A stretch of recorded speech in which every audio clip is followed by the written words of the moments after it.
రాజు నువ్వు ఎప్పుడు వ్యాన్ కొడుతున్నాడు, మనకు పెళ్ళైనా వ్యాన్ కొడుతున్నాడు, మనకు పిల్లలు పుట్టినా వ్యాన్ కొడుతున్నాడు, మన ముసలాళ్ళం అయిపోయినా వ్యాన్ కొడుతున్నాడు, సరేనా?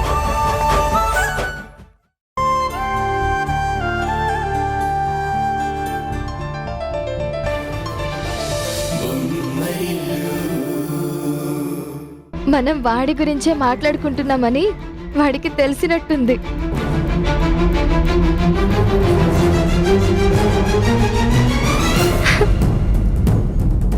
చూసారా, మళ్ళీ కదిలాడు.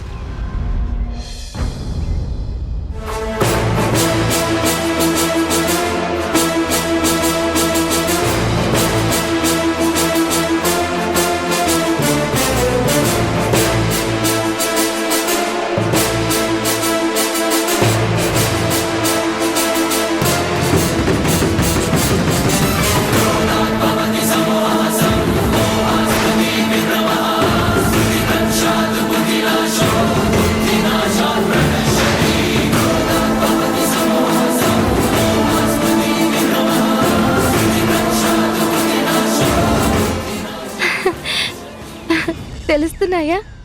మీ బాబు కదలికలు తెలుస్తున్నాయా?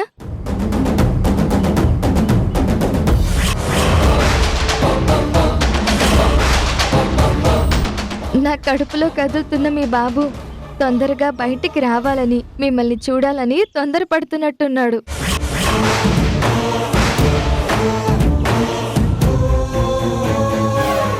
మిమ్మల్ని నాన్న నాన్న అని కూడా పిలుస్తున్నాడేమో. ఒక్కసారి వాడి మాట వినండి. వినండి.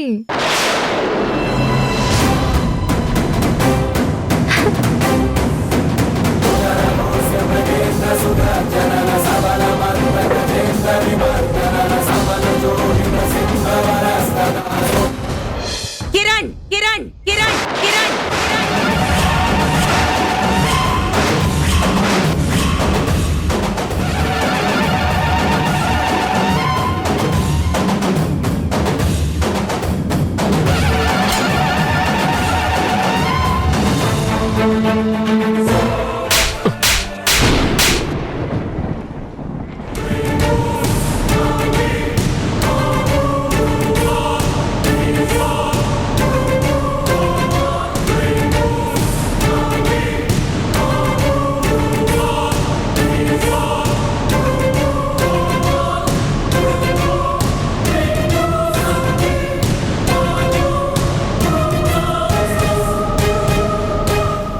ఎంత నమ్మకాన్ని పెట్టుకున్నాను రా నీ మీద. నా నమ్మకాన్ని గంగపాలు చేసావు కదా. ఛీ!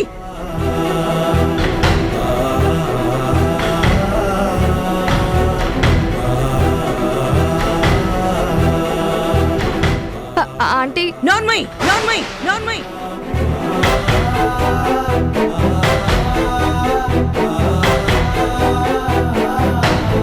ఇలా ప్రేమగా పిలిచి నన్ను మోసం చేసి నా కొడుకుని వల్ల వేసుకున్నావా? జరిగిన దాంట్లో పల్లవి తప్పేం లేదమ్మా. Shut up!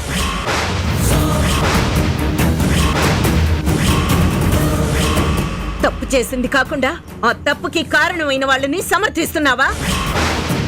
అసలు తప్పు నీది కాదు, దాంది కాదు, నాది. మీ ఇద్దరిని స్నేహితులు అనుకోవడం నా తప్పు. స్నేహం ముసుగులో మీరిలా ప్రేమాయణం సాగిస్తుంటే తెలుసుకోలేకపోవటం నాది తప్పు.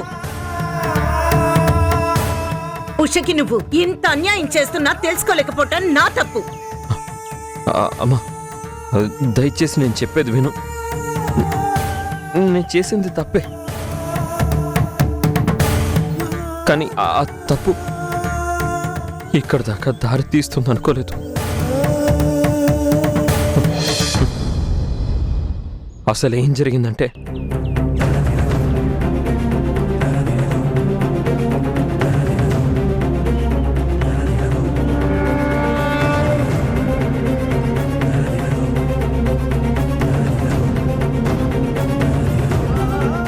దీన్ని మత్తు అంటారు, తాగిన మైకం అంటారు.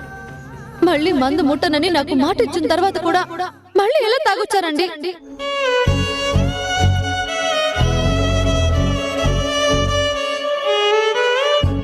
పల్లవి పల్లవి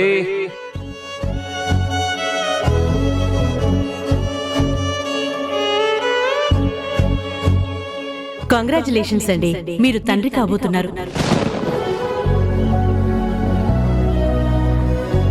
ఇప్పుడు తన కడుపులో పెరుగుతున్నది నా బిడ్డే అమ్మా.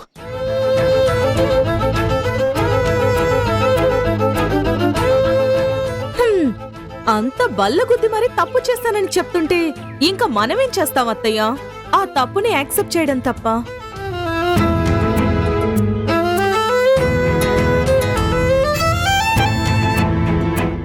ఆంటీ, ఆ దేవుడి మీద ప్రమాణం చేసి చెప్తున్నాను, ఆయన కావాలని ఆ తప్పు చెయ్యలేదు. నువ్వు కావాలని చేసావా? లేదా ఆంటీ? వాడు కావాలని చేయక నువ్వు కావాలని చేయక మరి తప్పెలా జరిగింది?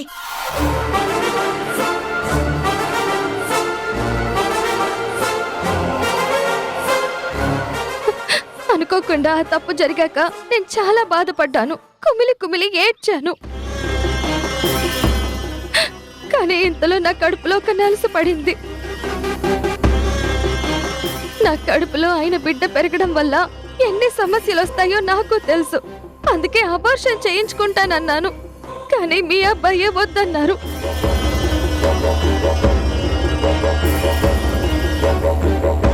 అయినా కూడా ఆయనకి తెలియకుండా నేను అబార్షన్ చేయించుకోవాలి అనుకున్నాను.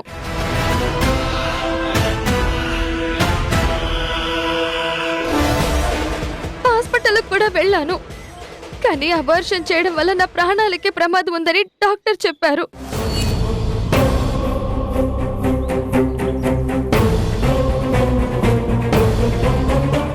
ఈ విషయం ఇప్పటి వరకు మీ అబ్బాయికి కూడా తెలియదు.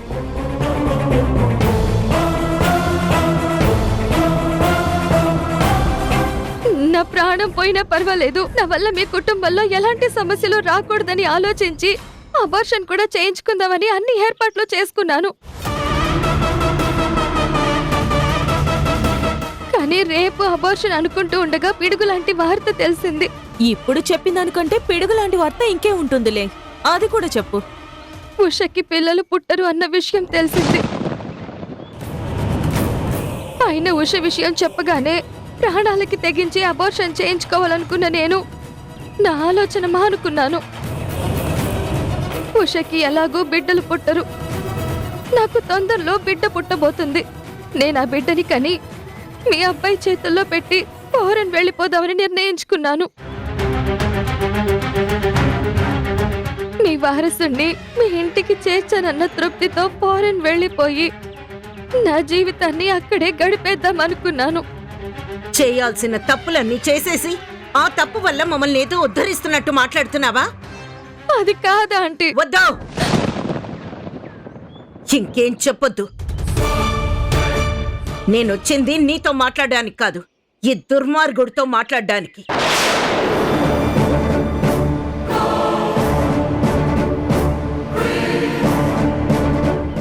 ఎస్, నువ్వు దుర్మార్గుడివే. కన్న తల్లిదండ్రుల్ని కట్టుకున్న భార్యని ఇంత మోసం చేసే నువ్వు ఖచ్చితంగా దుర్మార్గుడివే. నేను చేసింది తప్పే అమ్మా, ఒప్పుకుంటాను. దానికి నువ్వు ఏ శిక్ష అయినా వెయ్యి, భరిస్తాను. దయచేసి ఈ విషయం మాత్రం ఉషకి తెలియనివ్వద్దమ్మా, ప్లీజ్. తెలిస్తే తను బతకదమ్మా. నోర్ముయ్, నోర్ముయ్, నోర్ముయ్.